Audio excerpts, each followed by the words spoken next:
दोस्तों, बेजू बावरा फिल्म 1952 की एक हिंदी भाषा फिल्म है। इस फिल्म की कहानी इस प्रकार है। बादशाह अकबर का ये आदेश था कि कोई भी तानसेन के महल के इर्द गिर्द नहीं गाएगा, क्योंकि इससे तानसेन की साधना भंग होती है और यदि किसी ने ऐसी गुस्ताखी की तो ये समझा जाएगा कि वह तानसेन को प्रतियोगिता के लिए ललकार रहा है और उसे मजबूरन तानसेन से संगीत का मुकाबला करना पड़ेगा।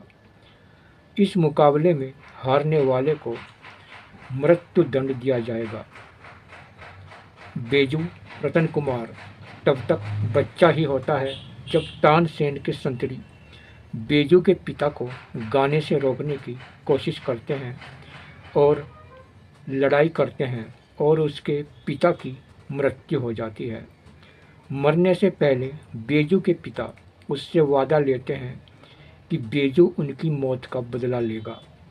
बदले की आग में बच्चा बेजू सिपाहियों के खेमे से एक तलवार चुरा लेता है और जब सिपाही उसका पीछा करते हैं तो गांव के एक पंडित सकरानंद उसकी जान बचाते हैं और वह उनके साथ रहने लगता है, जहां उसकी दोस्ती मल्लाह की लड़की गौरी से हो जाती है।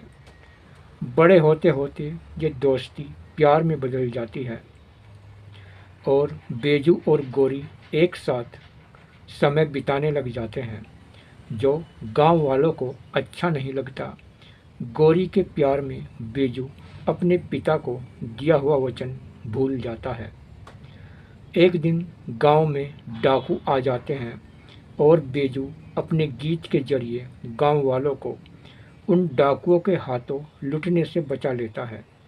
लेकिन दस्यु सरदारनी बेजू से इसके एवज में अपने साथ चलने को कहती है।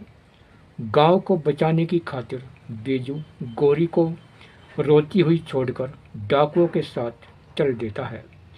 डाकुओं के अड्डे में सरदारनी बेजू को बताती है कि वह दरअसल एक जागीरदार की लड़की है और उसका नाम रूपमती है।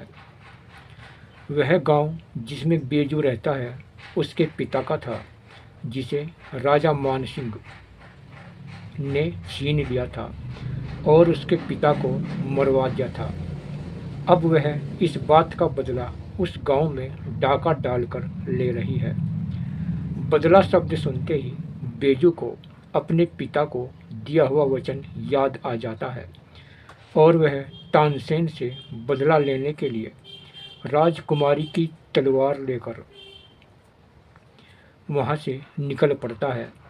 तानसेन के महल पहुंचकर जब वह तानसेन को मारने के लिए तलवार उठाता है तो तानसेन का आलाप सुनकर उसके हाथ से तलवार गिर जाती है। वह फिर तलवार उठाकर तानसेन के तानपुरे पर वार कर देता है।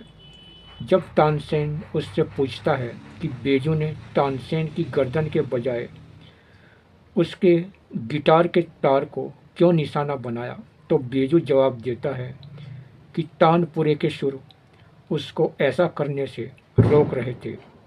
तानसेन कहता है कि बेजू कोई सुरों का ज्ञानी प्रतीत होता है और ये भी कहता है कि वह किसी तलवार से मरने वाला नहीं है और यदि बेजू सुरों में लिप्त कोई भी भावनात्मक गाना पेश करेगा तो तानसेन खुद पे खुद मर जाएगा।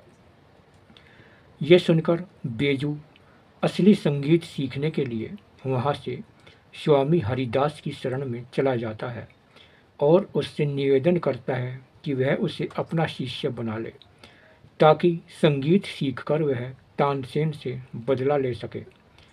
स्वामी हरिदास उससे कहते हैं कि मन में क्रोध से नहीं बल्कि प्रेम से संगीत साधना सफल होती है और वह उसे एक वीणा देते हैं ताकि वह संगीत साधना शुरू कर सके और उसे अपना शिष्य बना लेते हैं।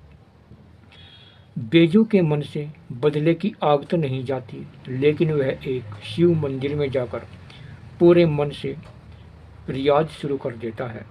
स्वामी हरिदास पर उसकी अपार श्रद्धा हो जाती है। एक दिन वह स्वामी हरिदास से मिलने आता है तो उसे पता चलता है कि वह बहुत बीमार है और चल फिर भी नहीं पा रहे हैं।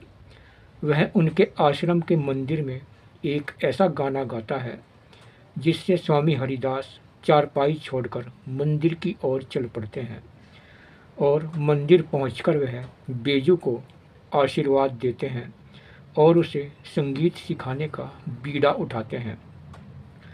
इधर बेजू के गम में गोरी जहर खाने जा रही होती है।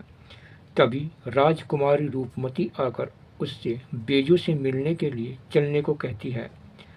गोरी बेजू से मिलती है और वापस गांव चलने को कहती है, लेकिन बेजू यह कहकर मना कर देता है कि उसे तानसेन से अपने पिता की मौत का बदला लेना है और वो गोरी को पीछे छोड़कर शिव मंदिर से बाहर निकल जाता है।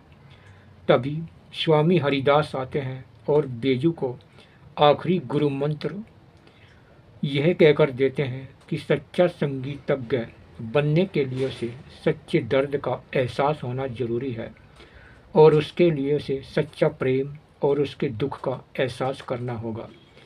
गोरी ये बात सुन लेती है और अपने को सांप से कटवाकर बेजू से ये कहती है कि अब वह बेजू और उसकी साधना के बीच कभी आड़े नहीं आएगी। गोरी को मरा हुआ जानकर बेजू बदहवास हो जाता है और बावरा बन जाता है, जिसके कारण फिल्म को उसका नाम मिला है बेजू बावरा। वह भगवान को कोसता हुआ एक दर्द भरा गाना गाता हुआ तानसेन के महल के बाहर पहुंच जाता है। वहां उसे बंदी बना लिया जाता है। राजकुमारी रूपमती उसे कारागार से छुड़ाने आती है, लेकिन खुद भी पकड़ी जाती है। अब बेजू के पास तानसेन से मुकाबला करने के सिवा और कोई भी चारा नहीं था। मुकाबला शुरू होता है, लेकिन हार जीत का फैसला नहीं हो पाता। तब बादशाह अकबर ये ऐलान करता है कि जो संगमरमर के पत्थर को पिघला देगा वह विजेता घोषित किया जाएगा।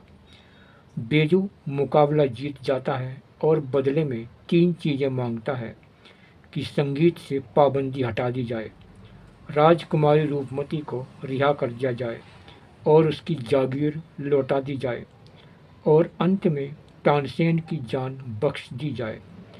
फिर वह अकबर के दरबार में अपने गांव के लिए निकल पड़ता है।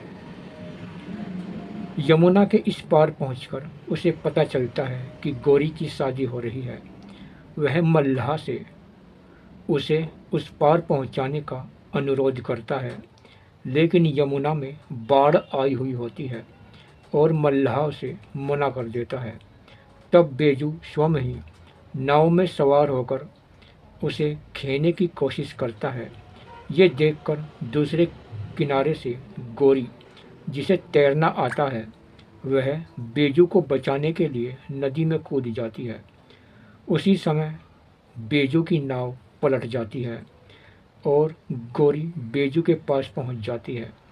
बेजू गोरी से किनारे वापस जाने को कहता है, क्योंकि तैरना आते हुए भी गोरी इतने तेज बहाव में बेजू को नहीं बचा पाएगी। गौरी साफ इनकार कर देती है और फिर दोनों यमुना में डूब जाते हैं। इस तरह इस कहानी का दर्दनाक अंत होता है और इसके मुख्य कलाकार थे भारत भूषण और मीना कुमारी। और इस फिल्म के सभी गाने बहुत ही ज़्यादा सुपरहिट रहे थे। पहला गाना था तू गंगा की मौज में जमुना का राग। ये गाना गाया था मोहम्मद रफ़ी और लता मंगेशकर ने। अगला गाना था आज गावत मन मेरो झूम के। अगला गाना था ओ दुनिया के रखवाले सुन दर्द भरे मेरे नाले। ये गाना गाया था मोहम्मद रफ़ी साहब ने। ये गाना है राग दरबारी। अगला गाना था दूर कोई गाए धुन ये सुनाए। ये गाना गाया था लता मंगेशकर और शमशाद बेगम ने। ये राग देश पर आधारित है। अगला गाना था मोहे भूल गए सांवरिया। ये गाना गाया था लता मंगेशकर ने। यह भैरव कालिंगदा के साथ राग है। और अगला गाना था झूले में पवन के आई बहार। ये गाना गाया था मोहम्मद रफ़ी और लता मंगेशकर ने। अगला गाना था मन तड़पत हरि दर्शन को आज। ये गाना गाया था मोहम्मद रफ़ी साहब ने। अगला गाना है बचपन की मोहब्बत को। ये गाना बहुत ही ज़बरदस्त था जो लता मंगेशकर ने गाया था। अगला गाना था इंसान बनो। ये भी दिल को झकझोर देने वाला गाना है। ये गाना गाया था मोहम्मद रफ़ी साहब ने। अगला गाना है जय जय करतार तेरी। ये गाना गाया था उस्ताद आमिर खान ने। अगला गाना था लंगर कंकरिया जी ने मारो। ये गाना गाया था मोहम्मद रफ़ी साहब ने। अगला गाना था घनन घनन गरजो रे मेघ। ये गाना गाया था उस्ताद आमिर खान ने। और इसका सबसे प्रमुख गाना रहा ओ दुनिया के रखवाले सुन दर्द भरे मेरे नाले। और ये ऐसी फिल्म है जिसके सभी गाने एक से एक बढ़कर और बहुत ही सुपरहिट रहे थे। आपको इसका कौन सा गाना अच्छा लगा था कमेंट में ज़रूर बताना।